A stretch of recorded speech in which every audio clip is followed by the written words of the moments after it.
Deferred tax liabilities के बाद हाँ, जो नेक्स्ट सब हेड है लॉन्ग टर्म लाइबिलिटीज में, वो है अदर लॉन्ग टर्म लाइबिलिटीज। ये कौन सी है? अदर वाला पार्ट ही इस पूरी बैलेंस शीट में जहां जहां आएगा, चाहे वो अदर करंट लाइबिलिटीज हो, अदर लॉन्ग टर्म लाइबिलिटीज हो, या अदर नॉन करंट असेट्स हो, अदर करंट असेट्स हो, वो जो अदर पार्ट है उसको आपको बहुत ध्यान से पढ़ना है, क्योंकि इसको समझना थोड़ा सा डिफिकल्ट हो सकता है, लेकिन जब हम एक्सप्लेनेशन अच्छे से समझेंगे और पढ़ेंगे आगे जाकर के इसके एक्सप्लेनेशन को, तो वो क्लियर होगा। आप सबको पता है ट्रेड पेबल्स क्या होते हैं? सभी जानते हैं। ट्रेड पेबल्स में हम दो आइटम इंक्लूड करते हैं। कौन कौन से? एक तो बिल्स पेबल और दूसरा क्रेडिटर्स। समझ रहे हो? बिल्स पेबल और क्रेडिटर्स। और ये दोनों ही करंट लाइबिलिटीज हैं, यानी ये वो लाइबिलिटीज हैं जिनका पेमेंट हमें विद इन 1 ईयर करना ही करना होता है। Liabilities which is payable within 1 year और within the time duration of 12 months are known as current liability, and trade payables are the part of current liability. ये जब इसका current liabilities का portion आएगा उसमें भी मैं यही एक्सप्लेन करूंगा। लेकिन कुछ ट्रेड पेबल्स हमारे ऐसे होते हैं जो उस ड्यूरेशन ऑफ टाइम को क्रॉस कर जाते हैं, यानी 12 महीने का तो हमने टाइम फिक्स किया ना कि जिनका 12 महीने में पेमेंट मिल जाए, देना ही देना है। अब क्या पता हमारे पास ऐसी सर्कमस्टेंसेस आ गई कि हम 12 महीने के बाद भी पेमेंट ना कर पाए। जैसे इस साल ही ले लो कि कोरोना की वजह से बहुत सारे बिजनेसमैन ने कहा होगा कि आज हम ये पैसा आपको मार्च तक दे देंगे। मार्च में लॉकडाउन हो गया, ना मार्च में दिया होगा, ना अप्रैल में दिया होगा, ना मई में, क्योंकि लॉकडाउन ही होगा, कहाँ से दोगे? तो क्या पता उसके पास ऑनलाइन बैंकिंग ना हो, घर से निकल नहीं पा रहा हो, तो कहाँ से पेमेंट कर दे? यानी उसने उस लाइबिलिटी ने 1 ईयर क्रॉस कर दिया ना, और 1 ईयर क्रॉस करते ही बेशक वो ट्रेड पेबल कैटेगरी में है, करंट लाइबिलिटी कैटेगरी में थे, लेकिन वो पेमेंट हुआ आफ्टर 1 ईयर, तो वो किस कैटेगरी में पहुंच गए? वो सीधे करंट से हट जाएंगे, वो ट्रेड पेबल पहुंच जाएंगी किस कैटेगरी में? Other current liability, other non current liabilities की कैटेगरी में। करंट नहीं, नॉन करंट, क्योंकि उनका ड्यूरेशन ऑफ साइकिल या ड्यूरेशन ऑफ टाइम 1 ईयर को क्रॉस कर गया। यानी आपको यहाँ मंथ या ड्यूरेशन ऑफ ईयर का ध्यान बहुत रखना है करंट और नॉन करंट के बीच के डिफरेंस के लिए। अब वही ट्रेड पेबल जिसका विद इन 1 ईयर रिपेमेंट कर देते हैं हम ड्यूरिंग द ईयर, जिसका पेमेंट हो जाता है, कुछ सर्कमस्टेंसेस में जब हम उसका पेमेंट ड्यूरिंग द ईयर नहीं कर पाते, ये मैंने एक एग्जांपल लिया था, लेकिन कई बार बिजनेस में ऐसी सर्कमस्टेंसेस आती हैं कि कुछ ट्रेड पेबल्स जिसमें बिल्स पेबल या क्रेडिटर्स ऐसे होते हैं जिनका पेमेंट हम साल भर के अंदर नहीं कर पाते। उस साल का टाइम ड्यूरेशन क्रॉस हो जाता है और जितना बीच में डिफरेंस आएगा उतने ही टाइम के डिफरेंस की वजह से वो करंट लाइबिलिटीज में से उनको हटा दिया जाता है और वो किस में चले जाते हैं? अदर नॉन करंट लाइबिलिटीज का पार्ट, यानी हमारी बैलेंस शीट चेंज हो जाती है। इस हो सकता है इस ईयर के एंड फर्स्ट क्वार्टर से नेक्स्ट क्वार्टर तक आते आते वो करंट लाइबिलिटीज में ट्रेड पेबल्स की कैटेगरी से हटा दिए जाए, यानी अमाउंट कम कर दिया जाए। ट्रेड पेबल तो वहां भी होंगे, लेकिन उतने ट्रेड पेबल्स का अमाउंट वहां से तो कम कर दिया जाए और कहाँ इंक्लूड कर लिया जाए उसे? Other non current liability. यानी अदर नॉन करंट लाइबिलिटीज में वो करंट लाइबिलिटीज इंक्लूड होती हैं जिनका रीपेमेंट विद इन 1 ईयर हम नहीं कर पाते। ये इसकी डेफिनेशन, और इसमें ट्रेड पेबल्स इसका एग्जाम्पल है। लेकिन ध्यान रखिएगा, ट्रेड पेबल वो नॉर्मल ट्रेड पेबल नहीं है, ये रेयर ट्रेड पेबल है जिसका ड्यूरिंग द ईयर हमने किसी रीजन से पेमेंट नहीं किया और इसको पेमेंट करते करते हमें 1 साल से ज्यादा का टाइम लग गया, इसलिए हमने इसे किस कैटेगरी में इंक्लूड कर लिया? अदर नॉन करंट लाइबिलिटीज की कैटेगरी। ठीक है, एक तो ये एग्जाम्पल हुआ। दूसरा, दूसरा एग्जांपल, आप डिवेंचर या फिर प्रेफरेंस शेयर्स पर रीपेमेंट यानी रिडम्पशन के टाइम पर प्रीमियम देते हैं। ये लास्ट टॉपिक में आपने पढ़ा भी है, premium at the time of redemption. ये जो प्रीमियम है ये हमें देना है 2 साल, 3 साल, 4 साल, 5 साल के बाद, लेकिन पता तो अभी है ना। Premium on redemption of debenture account को क्रेडिट भी किया था और loss on issue of debenture के नाम से क्या किया था, डेबिट भी किया था, ताकि धीरे धीरे करके हम उसे क्या कर दें, बुक्स में से रिकवरी कर लें उसकी। तो ये जो प्रीमियम हमें देना है ये हमारे लिए क्या है, लॉन्ग टर्म लायबिलिटी। आज नहीं लेकिन 5 साल बाद तो पेमेंट करना है ना। तो premium on redemption of debenture, premium on redemption of redeemable preference shares. Preference share सिर्फ एक ही टाइप है शेयर्स का जिसमें आप ड्यूरिंग द लाइफ टाइम उनका पेमेंट कर सकते हैं, और वो कौन से प्रेफरेंस शेयर्स है, रिडीमेबल प्रेफरेंस शेयर्स।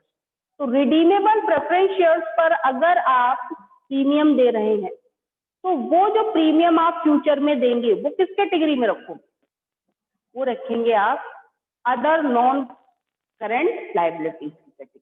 तो ये कुछ स्पेसिफिक एग्जांपल हैं अदर नॉन करेंट लायबिलिटीज के। आप लोग और पढ़ेंगे इसके एक्सप्लेनेशन को और अच्छे से समझेंगे कि वो लायबिलिटीज जिनका, वो करंट लायबिलिटीज जिनका रीपेमेंट 1 ईयर के ड्यूरेशन को क्रॉस कर जाता है, यानी उनकी वापसी 1 साल के बाद होती है, बट वो करंट थी, लेकिन अब वो किस में कन्वर्ट हो जाएंगी, अदर नॉन करंट लायबिलिटीज। एक एग्जांपल तो ये, और दूसरा premium on redemption of debenture and premium on redemption of preference redeemable preference shares.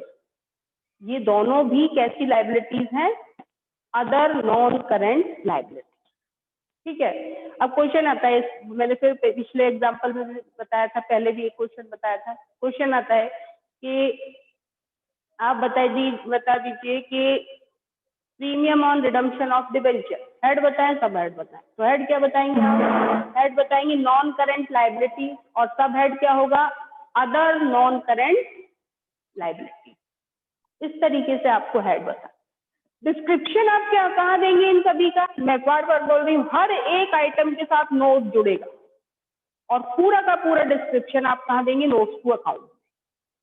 नहीं बनानी पड़ रही बैलेंस शीट, ये बहुत अच्छी बात है, नहीं तो इस बैलेंस शीट को बनाना इतना इजी नहीं है, क्योंकि इसके नोट्स साथ साथ चलते हैं। नोट्स में एक्सप्लेनेशन भी तो दोगे कि ये जो अदर करंट है इनमें कौन कौन सी लायबिलिटीज हैं, उनको आप खोल के दिखाइए, तब आप वहां पे हमें दिखाना पड़ता है कि ये ट्रेड पेबल्स हैं जिनका पेमेंट आफ्टर 1 ईयर कर रहे हैं, इसलिए ये कैसी कैटेगरी में है, अदर नॉन करंट लायबिलिटी। इसके बाद दूसरी, premium on redemption of debenture, premium on redemption of redeemable preference shares, ये सब डिस्क्रिप्शन आप नोट्स में शो करते चले जाए, और उस सब का टोटल कहाँ शो करते हैं, अदर नॉन करंट लायबिलिटी। इसके बाद नेक्स्ट है आपका लॉन्ग टर्म प्रोविजंस। तो प्रोविजंस एंड रिजर्व्स का लास्ट ईयर चैप्टर पढ़ा था, मैंने पहले भी बोला था कि 12th में ये आपके लिए बहुत यूजफुल होगा। प्रोविजंस क्या होते हैं, प्रोविजंस वो अमाउंट होते हैं, वो प्रोविजंस का जो अमाउंट है वो कोई भी बिजनेस सेट असाइड करता है कुछ नोन लायबिलिटीज को जो फ्यूचर में आ सकती हैं, जिनका हमें एक्यूरेट अमाउंट पता नहीं है, बट जिनको हमें फ्यूचर में देना पड़ेगा। तो उन लायबिलिटीज को रीपे करने के लिए हम पहले ही अपने बिजनेस में से अमाउंट क्या करते हैं, सेट असाइड करते हैं, अपने प्रॉफिट में से थोड़ा थोड़ा अमाउंट क्या करते हैं, उसके नाम से, प्रोविजन के नाम से एक तरफ रखते हैं। अगर वो लॉस आता है तो एग्जैक्ट लॉस तो आएगा, ये तो पता है कि वो इस टाइप का लॉस हमारे बिजनेस को होने वाला है, बट हमें एग्जैक्ट अमाउंट नहीं पता होता।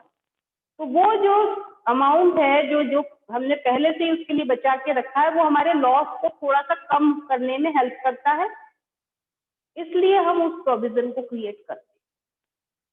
और इसकी डेफिनेशन में हमने पढ़ा भी यही था कि provisions are the amount set aside from the profit to cover up the known liability for which we have no idea to say how much liability. ये वो लायबिलिटीज हैं जिनके बारे में हमें ये तो पता है कि इनका पेमेंट करना पड़ेगा या ये लॉसेस हमारे बिजनेस में होंगे, बट हमें उनके एग्जैक्ट अमाउंट का पता नहीं है। जैसे प्रोविजन फॉर डाउटफुल डेट्स बड़ा पड़ा था आपने सोल प्रोप्राइटरशिप में, प्रोविजन फॉर टैक्स, ये सब आपने पढ़े थे लास्ट ईयर से, provision for repair, provision for depreciation, ये कुछ एग्जाम्पल बताए थे मैं। लेकिन कुछ प्रोविजन ऐसे होते हैं जो लंबे टाइम के लिए, जिनका ड्यूरेशन ऑफ टाइम बहुत लॉन्ग होता है। अब प्रोविजन फॉर डाउटफुल डेट्स का विद इन 1 ईयर ही सेटलमेंट हो जाता है, इसलिए वो शॉर्ट टर्म प्रोविजन का पार्ट है। देखिएगा नीचे एक करंट लाइबिलिटीज में भी शॉर्ट टर्म प्रोविजन है, लॉन्ग टर्म प्रोविजन तो नॉन करंट लाइबिलिटीज में, और short term provision current liabilities में, ये दोनों पैरेलल चल रहे हैं। तो वो प्रोविजन जिनका सेटलमेंट विद इन 1 ईयर हो जाए, अब दोनों का यही समझ लीजिए, वो प्रोविजन तो बोले जाते हैं शॉर्ट टर्म प्रोविजन। इसका एग्जांपल आप दे सकते हैं, provision for doubtful debts, provision for tax, provision for repairs, क्योंकि ड्यूरिंग द ईयर हमारी मशीनें खराब होती हैं तो रिपेयर वाला प्रोविजन वहाँ यूज हो जाता है। प्रोविजन फॉर टैक्स, क्योंकि टैक्स देना होता है तो उसके लिए जो प्रोविजन बनाया है वो उठा करके वहां पर यूज कर लेते हैं। इसी तरीके से अगर डेटर से कोई लॉस होता है तो उस लॉस को कवर अप करने के लिए कौन सा प्रोविजन काम में आ जाता है, प्रोविजन फॉर डाउटफुल डेट्स। तो ये तो विद इन 1 ईयर ही कवर अप होगा। लेकिन अगर आपने एम्प्लॉइज के बेनिफिट के लिए कोई प्रोविजन बना रखा है और उसका पेमेंट आप तभी करते हो जब वो रिटायर होता है या उसके लिए उसके साथ कोई डैमेज होता है, तो और वो स्पेसिफिक है कि ऐसा हमें देना ही देना है, तो उसका ड्यूरेशन ऑफ टाइम 1 ईयर को क्रॉस कर जाता है। यानी वो प्रोविजन जिनका यूज आगे आने वाले ईयर के बाद होगा, यानी विद इन 1 ईयर जिन प्रोविजन को हम यूज नहीं करेंगे, आफ्टर 1 ईयर जिन प्रोविजन को हम यूज करेंगे, वो प्रोविजन आपके किस कैटेगरी में आ जाते हैं, प्रोविजन फॉर, कौन से प्रोविजन बताए गए हैं, लॉन्ग टर्म लाइबिलिटी या प्रोविजन फॉर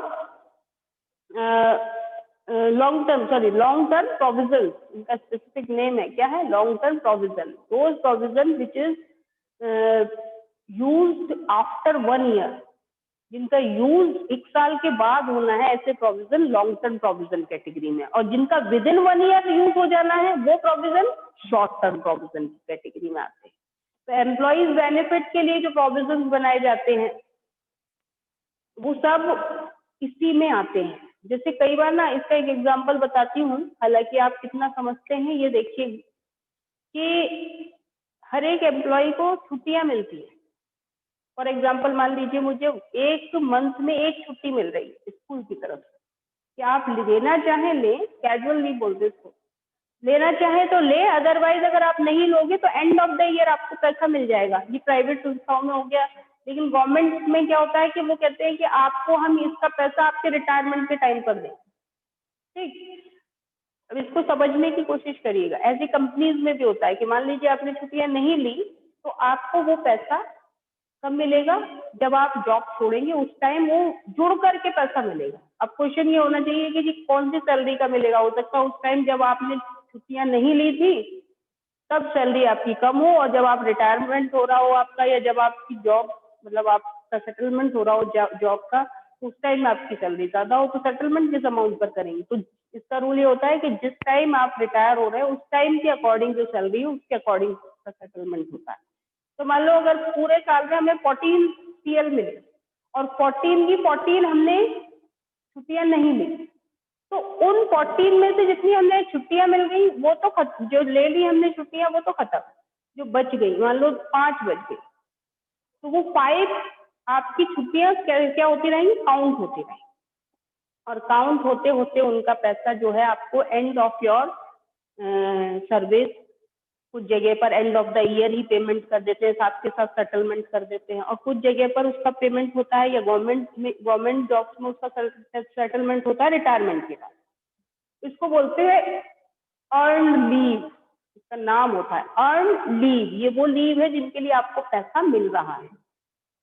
तो अब चूंकि कंपनीज को वो पैसा बहुत लाखों में देना होता है, कई एम्प्लॉयज रिटायर हो रहे हैं, हर साल हो रहे हैं, हर बार हो रहे हैं, तो उनकी जो इकट्ठी हुई सैलरी में जो जिसके लिए उन्होंने छुट्टियां नहीं ली, बचा इसलिए छुट्टियां बचाई ताकि उनको एक साथ पैसा मिलेगा उनका, तो वो अर्न है, तो कंपनी उसके लिए प्रोविजन बनाती, प्रोविजन फॉर अर्न लीव।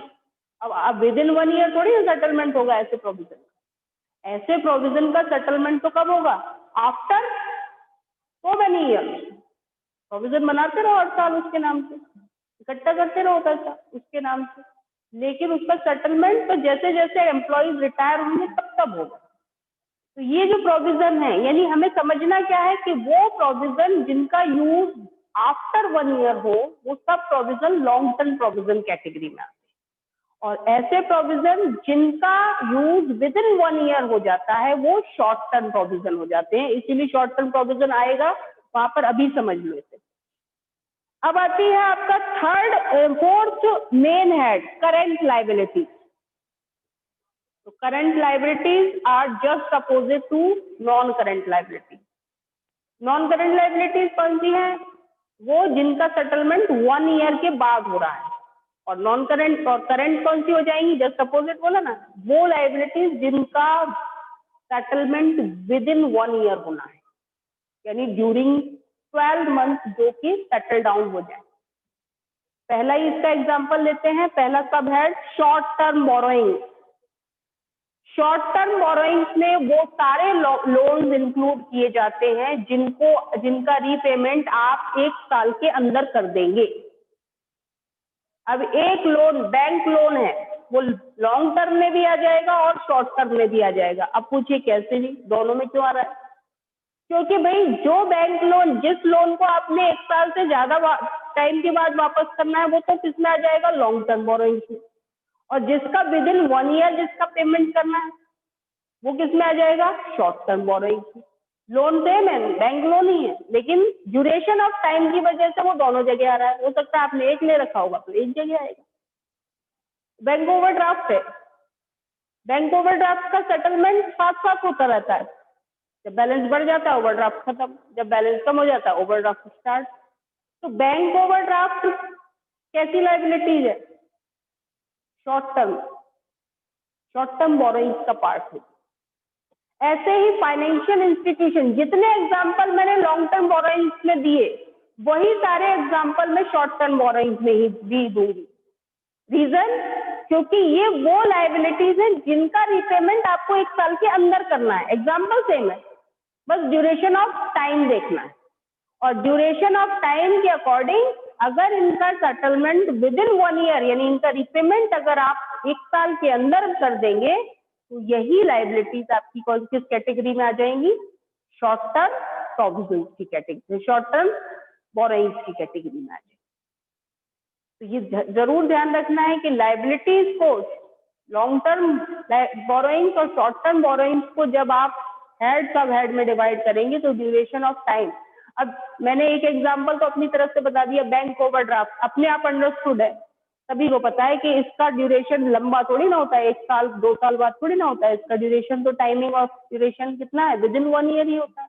तो इसको तो हम किस में लेते हैं? Long term borrowing.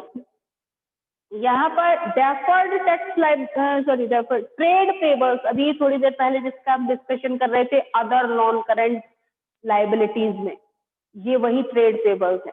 Trade payables में 2 आइटम्स इंक्लूड किए जाते हैं, कौन कौन से? क्रेडिटर्स और बिल्स पेबल। और ये मोस्ट ऑफ द टाइम ये करंट लायबिलिटीज ही होते हैं, क्योंकि इनका सेटलमेंट विद इन 1 ईयर ही होता है। लेकिन कई बार रेयर कंडीशन होती है तो विद इन 1 ईयर का ड्यूरेशन ऑफ टाइम लिमिट आगे बढ़ जाता है। तो अगर वो रेयर कंडीशन है, अगर ऐसी कंडीशन आती है तब तो वो किस कैटेगरी में आ जाएंगी? Other non current liabilities. Otherwise हर एक टाइम ट्रेड पेबल्स, चाहे वो क्रेडिटर्स हो या बिल्स पेबल हो, वो दोनों ही किसका पार्ट होते हैं? वो पार्ट होते हैं ट्रेड पेबल्स का, और वो किस हेड का पार्ट होते हैं? Current liability. यानी जब अगर आपको नॉर्मल वे में लिखा हो कि कोई ड्यूरेशन ऑफ टाइम ना बताया गया हो और आपसे ये कहा जाए कि बिल्स पेबल का अमाउंट इतना है, या अमाउंट भी ना बताया जाए, सिर्फ ये कहा जाए bills payable and creditor, head सब हेड बताइए, तो आप उनको इसी हेड और सब हेड में लेंगे। हेड होगा करंट लायबिलिटी और सब हेड होगा ट्रेड पेबल। समझ रहे हैं? हाँ, अगर वो ये कहें कि ट्रेड पेबल्स हैं बट सेटलमेंट आफ्टर 1 ईयर होना है, तो फिर आप अपने आप उस ड्यूरेशन ऑफ टाइम के अकॉर्डिंग ड्यूरेशन ऑफ टाइम को देख लेंगे और उसके अकॉर्डिंग उसे कहाँ दिखाएंगे, उसका हेड दिखाएंगे नॉन करंट लायबिलिटीज और सब हेड दिखाएंगे अदर करंट लायबिलिटी। यानी टाइम अगर मेंशन किया जाए तब जरूर ध्यान देना है कि ट्रेड पेबल्स हमें कहाँ ले जाने हैं। अदरवाइज टाइम अगर मेंशन नहीं किया गया तो आप उसको करंट लायबिलिटीज का पार्ट ही मानते। ट्रेड पेबल्स हो गए। अदर करंट लायबिलिटीज फिर वही लॉट पे घूम के आ गए। मैंने कहा ना, जहां जहां अदर मिलेगा वो ही आपको पढ़ने के लिए मजबूर करेगा, क्योंकि यहाँ पर कुछ ऐसे स्पेसिफिक आइटम हैं जिनको बिना पढ़े, जिनके बारे में डिटेल में बिना पढ़े आपको मैं शॉर्ट में बता सकती हूँ, बट आपको ये वाला अदर वाला हर एक का पार्ट बहुत ध्यान से पढ़ना, अदर नॉन करंट का भी और अदर करंट का भी। अदर करंट लायबिलिटीज वो लायबिलिटीज हैं जो आपकी नॉन करंट बोरोइंग्स का पार्ट नहीं है।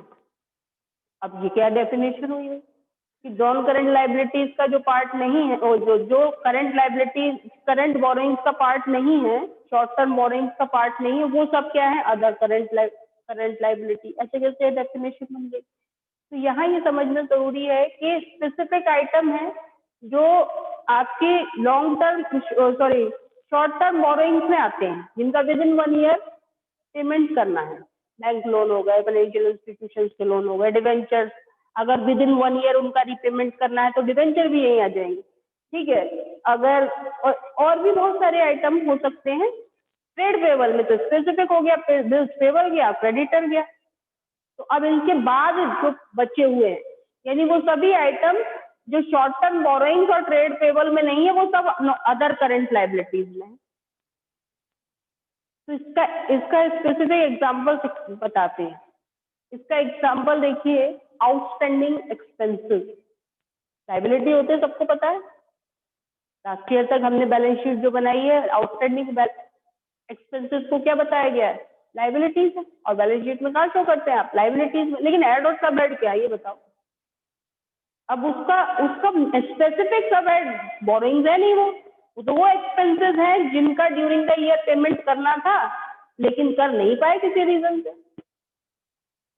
तो है तो वो क्या, शॉर्ट टर्म की, इस महीने नहीं दे पाए, मार्च एंड चल रहा है, इस महीने की सैलरी हम नेक्स्ट मंथ में देंगे, तो इस मंथ में क्या दिखाएंगे, आउटस्टैंडिंग, क्योंकि पेमेंट नहीं हुआ। तो पेमेंट नहीं हुआ, आउटस्टैंडिंग है, लेकिन इसका स्पेसिफिक हेड सब है तो उनमें तो नहीं ले सकते। लॉन्ग टर्म बोरो तो किया नहीं हमने किसी से, और नहीं ट्रेड पेबल का पार्ट है। तो फिर ये किसका पार्ट है, ये है अदर करंट लायबिलिटी, यानी वो लायबिलिटी जो ना तो शॉर्ट टर्म बोरोइंग्स का पार्ट है और ना ही ट्रेड पेबल्स का पार्ट है। वो सब किस कैटेगरी में आ जाती हैं, अदर करंट लायबिलिटीज की कैटेगरी में। इसके एग्जांपल हैं एडवांस इनकम, आउटस्टैंडिंग एक्सपेंसेस, और भी एग्जांपल हैं। जैसे तुम्हें कंपनी से रिलेटेड एक एग्जांपल बताती हूँ। कंपनी में जब आपको ओवर सब्सक्रिप्शन हो जाता है तो आप एप्लीकेशन मनी को क्या करते हैं, रिटर्न करते हैं। बैलेंस शीट बनाने तक आपने वो रिटर्न नहीं कर पाई, तो वो आपके पास पैसा है, दिखाओगे कहाँ बैलेंस शीट, शेयर कैपिटल में दिखा नहीं सकते क्योंकि वापस करना है, रिफंड करना है। एक्सेस मनी आई थी हमको, हम जितना इशू नहीं किया था उससे ज्यादा हमें शेयर एप्लीकेशन मिल गया था, तो वापस ही तो करनी है हमें, रिटर्निंग हमने प्रोसेस पढ़ा है ना इशू में। तो अब हम उसे बैलेंस शीट में शो कहाँ करें, तो फिर हम उसे शो करते हैं अदर करंट लायबिलिटी में, क्योंकि हो सकता है अभी इस मंथ में हमने बैलेंस शीट एंड में बनाई थी, सितंबर एंड में, और अक्टूबर में ही उसका रीपेमेंट करना पड़े, तो विद इन 1 ईयर रीपेमेंट हो रहा है ना, लेकिन बोरोइंग्स है नहीं, वो हमने किसी से उधार थोड़ी ना लिया, वो तो एप्लीकेशन मनी मांगी थी। तो अब हम उसे दिखाएं कहाँ, उसे दिखाएंगे फिर अदर करंट लायबिलिटी, यानी ये पेमेंट हमें इसी साल के अंदर करना है और ये अदर का पार्ट हो गया, ये जो हमने एप्लीकेशन मनी ले रखी है जिसको हमें रिफंड करना है, वापस करना है। जो रिफंड नहीं करी जाती वो पेंडिंग अलॉटमेंट में चली गई। जिसका सेटलमेंट हो गया यानी वो शेयर होल्डर बन चुके हैं, अलॉटमेंट हो गया, वो कहाँ चली गई, शेयर कैपिटल में चली गई। और जिसको हमें रिफंड करना है वो कहाँ आ गई हमारी, अदर करंट लायबिलिटी का पार्ट हो। तो ये डिपेंड करता है, मैं बोल रही हूँ ना, एक दो तीन चार एग्जाम्पल तक बता सकती हूँ, लेकिन ये सर्कमस्टेंसेस पर डिपेंड करता है कि कोई सी लायबिलिटी कब करंट से नॉन करंट और कब नॉन करंट से करंट में कन्वर्ट हो जाती है। ऐसे बहुत सारे डिबेंचर्स हैं, हम थोड़ा थोड़ा करके रिडीम करते हैं। 5 साल के लिए इशू किए थे, 5 साल में से एक फर्स्ट ईयर में कुछ रिडीम कर दिए, फिर कुछ सेकेंड ईयर में रिडीम कर दिए, कुछ थर्ड फोर्थ फिफ्थ ईयर तक आते आते जितने डिबेंचर है वो नॉन करंट से उठा करके किस लाइबिलिटी में आ जाएंगे, वो सारे आ जाएंगे आपके शॉर्ट टर्म बोरोइंग का पार्ट हो जाएंगे। यानी लॉन्ग टर्म बोरोइंग से वो हट जाएंगे, क्योंकि अब वो विद इन 1 ईयर कैटेगरी में आ गए और शॉर्ट टर्म बोरोइंग में। तो ये जो रिप्लेसमेंट होता है इन आइटम का, वो ड्यूरेशन ऑफ टाइम के अकॉर्डिंग, ये ध्यान रखना। ऐसे ही अब लास्ट वाला पार्ट है शॉर्ट टर्म प्रोविजन। तो अब आपको इसका डिफरेंस समझ में आ गया होगा। शॉर्ट टर्म प्रोविजन वही वो प्रोविजन जिनका सेटलमेंट विद इन 1 ईयर होना है। तो हमारे मोस्ट ऑफ द प्रोविजन जो हमारे बिजनेस के होते हैं उनका विद इन 1 ईयर ही सेटलमेंट होता है। जैसे provision for doubtful debt, debtor भी तो short term current life asset ही है, तो उससे रिलेटेड जो लॉसेज हैं उनका सेटलमेंट भी किस में हो जाता है, विद इन 1 ईयर हो जाता है। तो provision for doubtful date, provision for tax, provision for repair, provision for depreciation, ये सब हमारे कैसे वो है प्रोविजन है शॉर्ट टर्म प्रोविजन। यानी इनके लिए जो पैसा हम पिछले साल बचाए या सेल लास्ट ईयर सेव किया होगा उसका विद इन 12 मंथ सेटलमेंट हम कर देंगे।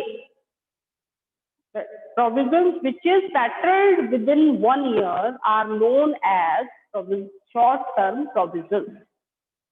ये है आपका लायबिलिटी साइड का एक्सप्लेनेशन।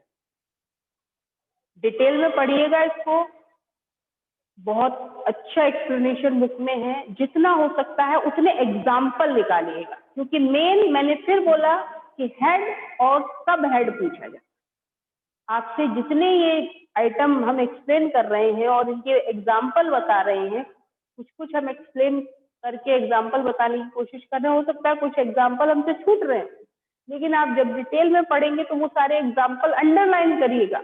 और क्योंकि हमारा क्वेश्चन किस टाइप का होता है, हेड बताएं और सब हेड बताएं। 3 मार्कर क्वेश्चन में आपसे यही पूछा जाए कि इन सभी आइटम के आपको हेड बताने हैं और सब हेड। कोई न्यूमेरिकल पोर्शन नहीं है इस चैप्टर का, तो वो आइटम हमें हेड सब हेड बहुत ध्यान से करना है। और अगर आप उसे समझ के करेंगे तो मोस्ट ऑफ द टाइम आपका क्वेश्चन बिल्कुल ठीक होता है।